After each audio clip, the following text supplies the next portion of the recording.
Hi అండి. Welcome to మగవా YouTube channel. ఎప్పుడూ చేసే విధంగా కాకుండా ఈసారి మటన్‌ని కొంచెం కొత్తగా కుక్ చేశా.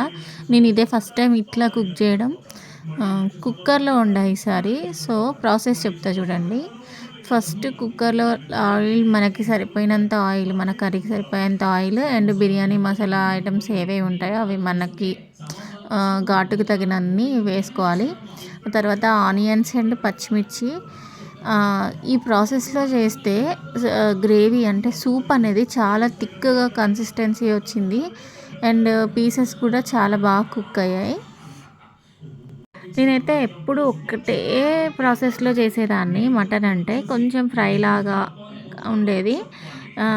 అంటే సూప్ పెట్టడం పెద్దగా ఎప్పుడు పెట్టలేదు.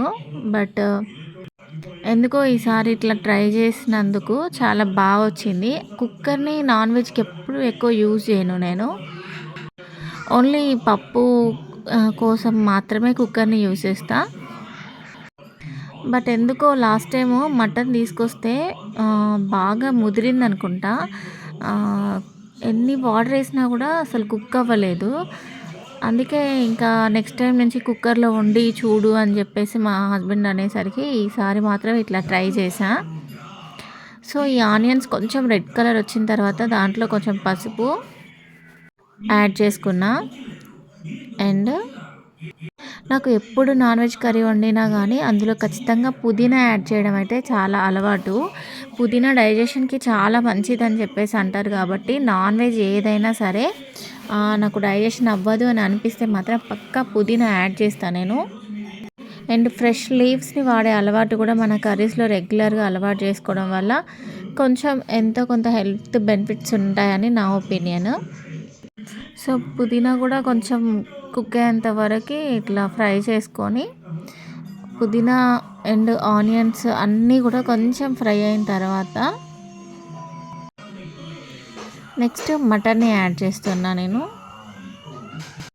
యాక్చువల్‌గా వెజ్ వండే బౌల్స్‌లో నాన్ వెజ్ వండను. బట్ ఇంకా ఇంకో కుక్కర్ రబ్బర్ మిస్ అవ్వడం వల్ల ఇంకా తప్పలేదు. సో, ఇదే కుక్కర్‌లో నాన్ వెజ్ కూడా కుక్ చేయాల్సి వస్తుంది.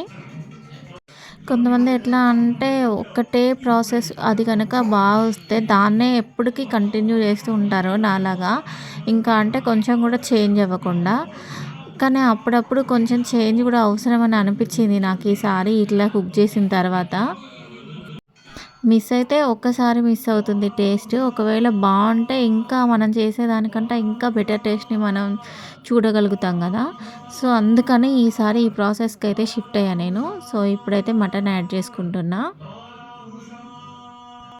అంటే నేను మటన్‌ని 2 పార్ట్స్‌గా డివైడ్ చేశా అనమాట. సాఫ్ట్ పీసెస్ అన్నీ చట్నీకి అంటే పికిల్ పెట్టా అనమాట. దానికోసమని కొంచెం పక్కకు పెట్టేసా.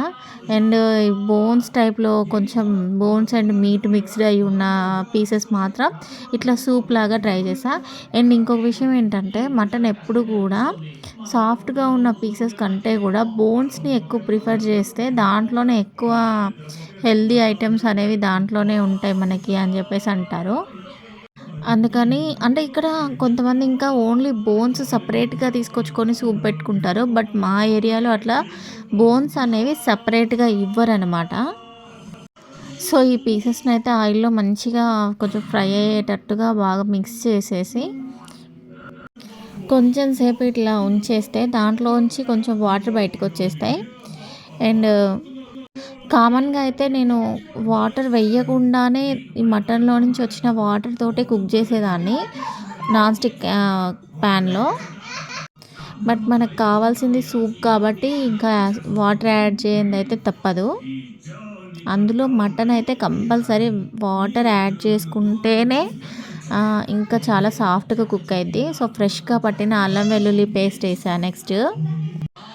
ఎప్పుడైనా ఫెస్టివల్స్ వస్తే నాకు కొన్ని కొన్ని విషయాలు మనకి అంత ఎక్స్పీరియన్స్ ఉండదు కాబట్టి ఏదైనా చేసే కొద్దీ ఎక్స్పీరియన్స్ వస్తుంది మనకి వంటలో అయినా ఇంకే పనిలో అయినా సరే.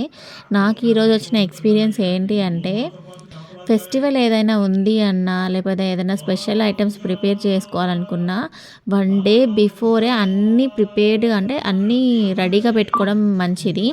అల్లం వెల్లుల్లి అయినా సరే కనీసం ఇట్లా చాప్ చేసుకొని రెడీగా పెట్టుకున్నా కానీ బెటర్. అదే రోజే ఒలిచి అదే రోజు అల్లం పేస్ట్ పట్టేసి అదే రోజే వండుతా అంటే ఖచ్చితంగా చాలా లేట్ అయిపోతుంది. నేను ప్రతిసారి చేసే మిస్టేక్ ఇదే. సండే వచ్చిందంటే చాలు ఇంట్లో అంతా గందరగోళంగా ఉంటుంది. సో అల్లం వెల్లుల్లి పేస్ట్ మగ్గిన తర్వాత కొంచెం కారం మనకు అంటే టేస్ట్కి, మా కారం అంత స్పైసెస్ ఏం లేదు కాబట్టి కొంచెం ఘాటు మంచిగా ఉండాలని చెప్పేసి కారం యాడ్ చేసుకున్న బాగానే. తర్వాత కొంచెం మన రుచికి తగినట్టు ఉప్పు, కారం, వంట చేసే ప్రతి ఒక్కరికి ఆటోమేటిక్గా మెజర్మెంట్స్ ఉంటాయి. 2 స్పూన్స్ కారం, 1.5 స్పూను సాల్ట్ ఇట్లా. సో మీ టేస్ట్కి తగినట్టుగా మాత్రం ఉప్పు, కారం వేసుకోండి. ప్రాసెస్ మాత్రం నేను చెప్తున్నా, ఇదే ప్రాసెస్లో చేయండి ఖచ్చితంగా. చాలా మంచి టేస్ట్, అంటే ఎంత మంచి టేస్ట్ అంత మంచి టేస్ట్ వచ్చేసింది. అంటే నాకైతే బాగా నచ్చింది.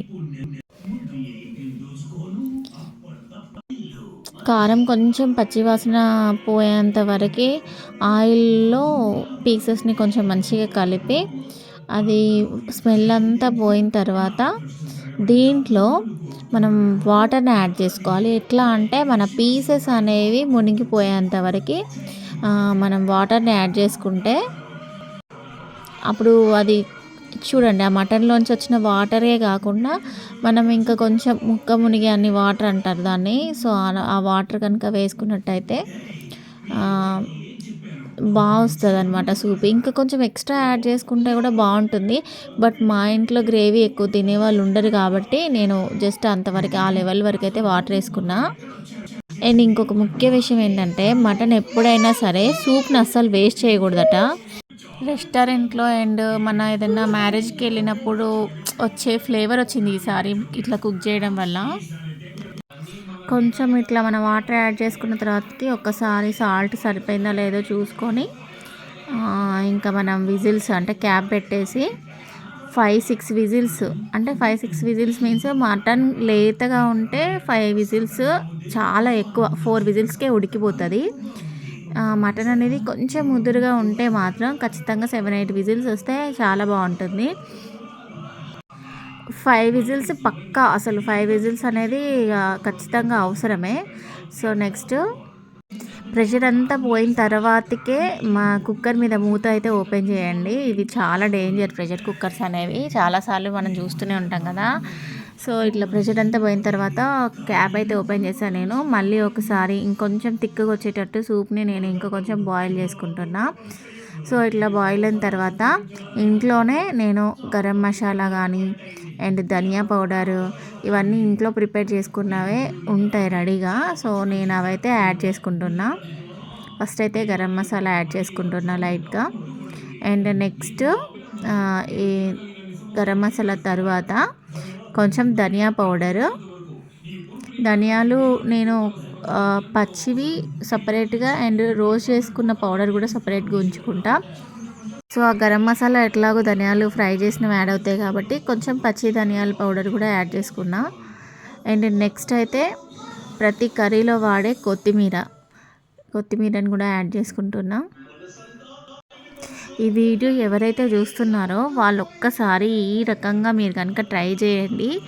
టేస్ట్ ఎలా వచ్చిందో కూడా మీరు ట్రై చేసిన తర్వాత కామెంట్ చేయండి. Most of the people maximum ఇదే ప్రాసెస్లో చేస్తారు. బట్ ఏది ఏ టైంకి వేస్తున్నారు అనేది ప్రతి వంటలో కూడా ఇంపార్టెంట్ అనమాట. అందరూ చేసే ప్రాసెస్ ఒకటే అయినా కూడా, సేమ్ ఇంగ్రీడియంట్స్ అయినా కూడా ఒక్కొక్క చెయ్యి తీరు ఒక్కొక్కలాగా ఉంటుంది అంటారు. కానీ అది చెయ్యి తీరు కాదు, ఏ టైంకి ఏ ఇంగ్రీడియంట్ యాడ్ చేస్తున్నాం, దాన్ని ఎంతవరకు కుక్ చేస్తున్నాం అనేది మెయిన్ పాయింట్ అని నాకు ఈసారి అర్థమైంది. ఏదేమైనా సరే చదువుకున్న వాళ్ళు వంట నేర్చుకోవడం అనేది చాలా పెద్ద సబ్జెక్ట్ ఇది. చేస్తూ చేస్తూ ఉంటేనే ఇది అలవాటు అవుతుంది ఎవరికైనా కూడా. అందుకే చిన్న ఏజ్ నుంచే అన్ని పనులు నేర్చుకోవడం అనేది చాలా ఇంపార్టెంట్ అని అనిపిస్తుంది నాకు అప్పుడప్పుడు. బట్ ఏదైనా ఎక్స్పీరియన్స్ తోటే వస్తుంది కదా. ఎంజాయ్.